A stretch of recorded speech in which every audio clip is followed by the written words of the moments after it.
সম্মানিত হাজিরিন, আরেকটা আমলের কথা বলে আমরা আজকে আলোচনা ইতি টানবো ইনশাআল্লাহ। আল্লাহর নবী সাল্লাল্লাহু আলাইহি সাল্লাম তিনি বলছেন, যে ব্যক্তি ফজরের সালাতকে জামাতে আদায় করবে, ফজরের সালাতকে জামাতে আদায় করার পরে তিনি বসবে, ওই ফজরের মুসল্লাতে ওখানেই বসবে, বসে জিকির আজকার করতে থাকবে। কতক্ষণ? হাত্তা তাতলুয়া শামস, যতক্ষণ পর্যন্ত সূর্য উদিত না হয়।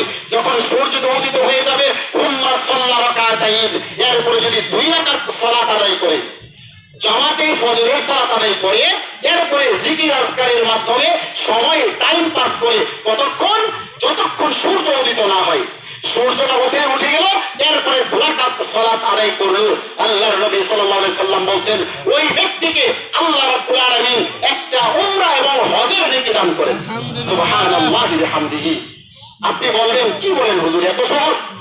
1.5 লাখ 2 লাখ টাকা উমরা করতে লাগে, 4-5 লাখ টাকা হজ করতে লাগে, এই 2 রাকাত নামাজে এত সহজ নাকি?